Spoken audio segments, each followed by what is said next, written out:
박수영 국민의힘 의원 그리고 김영주 전 민주당 의원과 주요 내용 짚어보겠습니다. 두 분 어서 오십시오. 네, 안녕하세요. 예, 조금 전에 이제 안철수 대표 모습도 보고 오셨는데, 자 먼저 박수영 의원님, 네. 뭐 여기저기 지금 우리 회사도 마찬가지입니다.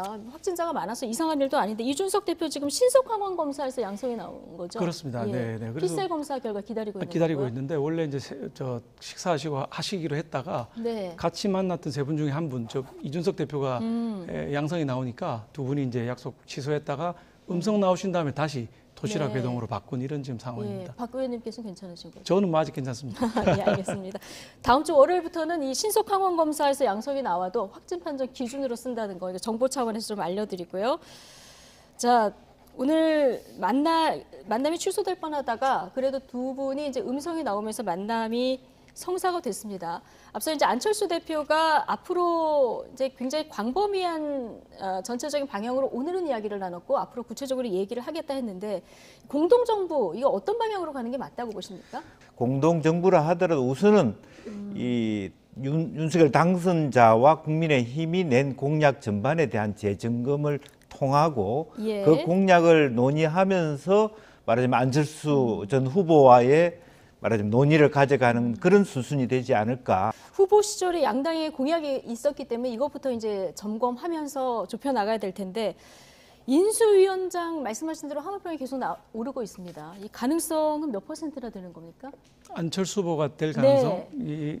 저는 글쎄 뭐 지나가봐야 알겠고 어차피 당선인께서 결심하셔야 될 상황이지만은 그렇게 높지는 않지 않겠느냐. 왜냐하면 과거 경험으로 볼 때 인수위원장을 맡으셨던 분이 네. 총리로 간 경우가 없습니다.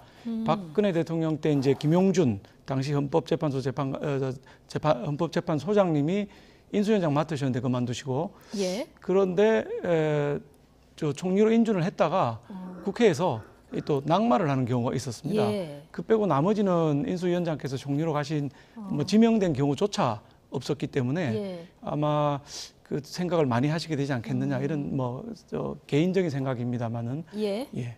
그럼 인수위원장직을 맡지 않고 그냥 곧바로 지금 책임 총리의 임명될 가능성이 크다 이렇게 보시는 것 같은데요. 뭐 총리도 가능할 것이고요. 예. 뭐 경기지사 자리도 있고 하기 때문에 본인이 이제 판단하셔야 될 사항인데 예. 총리는 이제 국정 전반을 다루게 되고 또 대선 후보였다는 위상에 걸맞는 부분은 있는데 구체적인 이제 집행 업무까지 다 해보려면은 경기도지사도 이재명 후보의 경우에서 본 것처럼 국정 전반 작은 대한민국이기 때문에 그걸 더 선호할 수도 있지 않겠느냐. 본인의 네. 선호가 중요할 거라고 생각합니다. 안철수 대표가 이제 여러 가지 중에서 검토를 하셔야 될 텐데 국민의힘 내부의 의원들 의견은 대체적으로 어떻습니까? 저희는 뭐 당선인과 두 분 사이에 결정할 일이지 예. 의원들이 끼어들어서 이래라 저래라 할 수 있는 상황은 아니라고 지금 보고 네. 의원들이 전부 발언을 자제하고 있는 상황입니다. 아, 그렇군요. 다음 대선 생각한다면 그러면 혹시 당에 가서 어떤 역할을 하실 할 수도 가능성도 있습니다. 있을까요? 예, 예. 뭐 충분히 그런 가능성이 있죠. 근데 이제 안철수 후보의 경우에는 정치인은 10년 하셨다고 하는데 행정적인 경험이 사실 없거든요. 예. 그래서 총리나 경기도지사 같이 행정적인 경험을 좀 쌓는 것이 본인이 다음 정치 행보를 하는 데는 더 도움이 되지 않겠느냐 이렇게 저는 보고 있습니다. 네, 뭐 그러니까 여러- 말씀하신 대로 그러니까 결과적으로 행정부에서 경험을 쌓고 다시 당에 돌아오는 모습들이 훨씬 더 다음 대선을 준비한다고 치더라도 그게 네. 더 낫다는 결론일 겁니다. 아마. 합당은 어떻게 되는 겁니까? 합당은 이제 절차를 진행하는데 합당 절차가 뭐 하루아침에 하자고 해서 바로 되는 게 아니거든요. 물론 각각 그렇겠죠. 당에서 예. 결의를 하고 합당 절차를 또 해야 되기 때문에 시간은 조금 걸릴 거라고 생각합니다. 예. 자, 지금 인수위 구성도 속도를 내고 있는 이런 모습인데요. 인수위원들이 이제 새 정부 요직에 가는 경우라 관심도 굉장히 많고 인선도 중요한데 어쨌든 당선인 비서실장으로 장제원 의원이 처음으로 이제 지명이 된 이런 상황입니다. 이른바 뭐 핵관 논란의 중심이긴 했지만 막판에 단일화에도 결정적인 역할을 하지 않았습니까? 후보도 좀 자신 있게 임명을 한 것 같습니다. 예, 아마 후보님의 그러니까 후보님이 아니죠, 이제 당선인. 당선인. 예, 예. 당선인의 저도 계속 호칭이 헷갈려요. 예. 인사 스타일이 나타난 거 아니냐 이렇게 생각을 합니다. 즉 친하다, 측근이다 해서 임명하는 것이 아니고 일정한 성과를 낸 분을 중용하시는 게 아니냐. 장제원 의원 같은 경우는 이제 실장으로 임명되기 전에 방금 언급하신 것처럼 단일화 여기에 크게 기여를 했다 이거거든요. 그러니까 성과를 있는 사람을 중심으로 임명을 네. 하신다 이렇게 보여지고 또 이제 앞으로도 계속 강조하신 게 시스템에 의한 거, 공직 경험 뭐 이런 거 예. 많이 강조하셨기 때문에 그런 분들이 많이 중용되지 않겠나 하는 예상을 해볼 수 있겠습니다. 예. 집무실 이전 포함해서 청와대 관련한 문제는 청와대 개혁 TF에서 논의한다. 장제원 의원의 얘기 듣고 오셨는데 일단 김종인 위원장 같은 경우는 뭐 이거 그렇게 시급한 사안은 아니다 이런 얘기를 들을 수 있었습니다. 그렇지만 앞서 말씀하신 대로 소통을 하려면 이제 물리적 거리가 중요하기 때문에 굉장히 상징적인 의미가 있다는 말씀 해주지 않으셨습니까? 어떻습니까? 이게 전임 정부에서, 그러니까 그 문재인 정부에서도 얘기가 나오고 그 전에도 뭐 얘기는 계속 나왔습니다만은 좀 힘들었었거든요. 예, 이제 두 가지 문제 때문에 문재인 대통령께서 안 하셨죠. 하나는 네. 경호실에서 강하게 반대를 했습니다. 사실 경호에 어려움이 있는 건 네. 사실이고요. 옆에 주변에 더 높은 빌딩들이 더 많이 있습니다. 근데 지금 총리실이 9층에 있는데 예를 들어 9층으로 들어가시게 되면 다른 빌딩에서 보면 다 보이는 지금 구조로 돼 있거든요. 그래서 어려운 점이 있었고 두 번째가 이제 안보 문제인데 청와대에는 지하 벙커라 그래서 NSC 안보가 들어가 있습니다. 근데 NSC가 지금 없거든요. 저 정부 청사에는 만약에 북한의 공격 이런 게 있을 예. 경우에 지하 벙커 시설이 필요한데 또 통신도 안보 통신은 지금 우리가 쓰는 핸드폰 통화 이런 거하고 다른 통신망이 구축이 돼 있거든요. 예. 그런 것들을 다 옮겨야 되는 또는 이 기존에 청와대에 있는 벙커를 그대로 쓰고 네. 이렇게 해야 되는 좀 어려운 점이 있는 건 사실이나 네. 당선인의 의지가 강력하십니다. 그래서 아마 우리가 강화문 시대를 볼 수 있지 않겠나. 예. 경호 문제는 저는 없다고 봅니다. 왜냐하면은 그 미국에 가보시면 백악관이 헬기에서 대통령 내리는 것도 저도 봤는데 관광객들이 전부 둘러싸서 구경하고 있어요. 예. 잔디밭에 내리는 거를. 그 정도로 하기 때문에 이게 시스템에 의한 스마트 경호를 해야지 지금처럼 철통 방어 이런 식의 그 경호는 시대에 맞지 않는다고 보고 있습니다. 예. 다만 이제 NSC 문제가 조금 염려가 되는데 방법을 찾아야 되겠죠. 네, 이런 문제도 아마 다 고려를 하다가 기존에도 안 되지 않았을까 싶은데 이제 경호보다는 안보 문제가 조금 걸린다 마지막까지. 네, 네. 잠은 어디서 주무십니까? 잠을 이제 관저에서 지금까지 예. 주무셨지 않습니까? 관저가 청와대 집무실 뒤편에 있습니다. 예. 바로 뒤편에 있는데 지금 논의되기로는 이제 총리 관저를 사용하는 방안 또는 아까 말씀하신 것처럼 외교부 장관 공간이나 국방부 장관 공간이 있는데 그걸 활용하는 방안. 그다음에 청와대 안가라는 게 있습니다. 따로 네. 저기 안전한 가옥이 있는데 글로 가는 방안 등등이 논의되고 있는데 저는 이것도 NSC와 마찬가지로 절충안을 찾을 수 있을 거라고 봅니다. 즉 청와대 관저는 그대로 사용하는 것이죠. 청와대는 국민들한테 개방하겠다고 하셨으니까 그건 개방하고 주무시는 거는 관저에서 주무셔도 경호를 위해서는 더 좋다. 총리 관저가 바로 큰 길 바로 옆에 붙어 있습니다. 아시겠지만은 그리고 옆에 레스토랑만 올라가도 마당이 다 보입니다. 그래서 경호 목적상 그건 조금 무리한 거 아니냐 이런 지금 생각이 예. 들고 있습니다. 자, 어떻게 실현이 되는지 좀 지켜보도록 하고요. 자, 퍼스트레이디 김건희 여사 앞으로 행보도 관심인데 뭐 선거 운동 기간 동안에는 공식 석상의 모습을 드러내지는 않았습니다만은 뭐 국민의힘 소속 정치인들 배우자로 구성된 모임에 손편지도 보내고 이런 게 이제 뒤늦게 알려졌더라고요.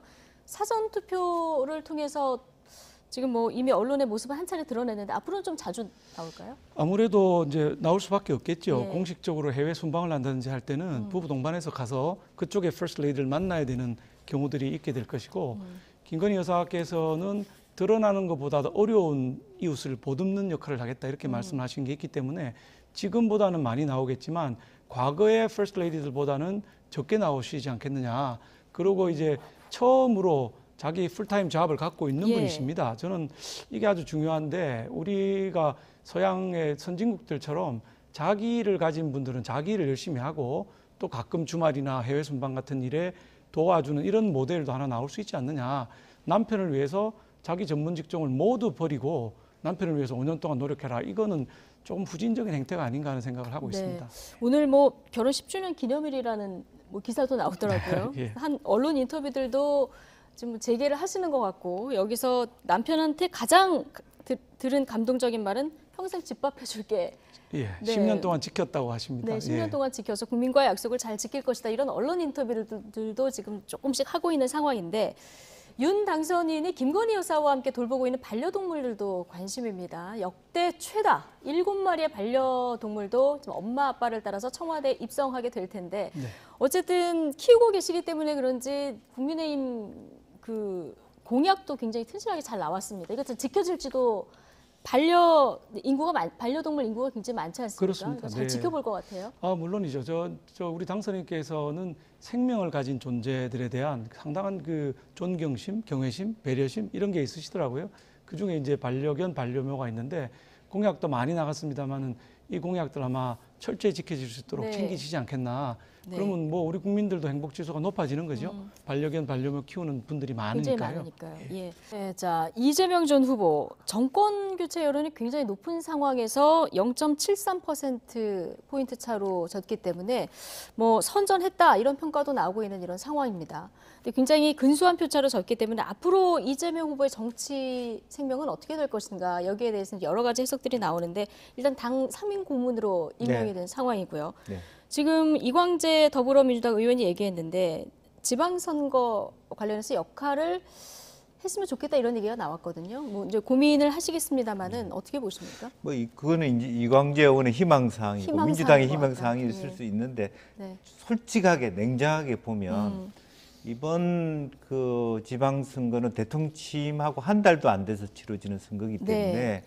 소위 여당 국민의힘 후보에게 어드밴티지가 엄청나게 클 것입니다. 이재명 그 4인 고문 입장에서는 굉장히 리스크가 큰 겁니다. 국민의힘도 지방선거 이제 바로 준비를 하셔야 되잖아요. 네, 그렇습니다. 예.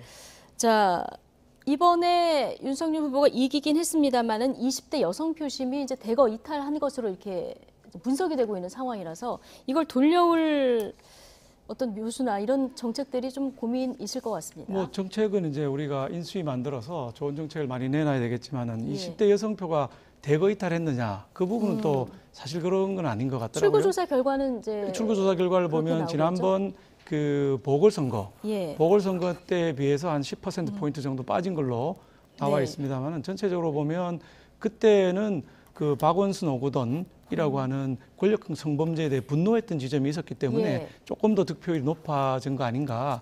그래서 지금 한 10% 정도 포인트 빠진 거는 있을 수 있는 일이다. 이렇게 보는 측면이 있습니다. 예. 분석을 좀 더 보수적으로 해야 앞으로 선거에서 잘 대비할 수 있는 거 아니겠습니까? 우리는 뭐 남성, 여성, 20대 예. 남녀를 이렇게 갈라치기 하기보다는 예. 20대 청년들을 위한 전반적인 정책들이 실은 부동산 문제와 일자리 문제에서 비롯된다고 보기 때문에 예. 그런 실질적인 정책들을 계속 내놔야지 말로만 하는 갈라치기 정책 해가지고는 승산이 없다 이렇게 보고 있습니다. 예, 알겠습니다. 실질적으로 도움이 되는 정책들이 얼마나 뒷받침되는지 이걸 좀 지켜보도록 하겠습니다. 박수영 국민의힘 의원, 김영주 전 민주당 의원 두 분과 함께했습니다. 오늘 고맙습니다.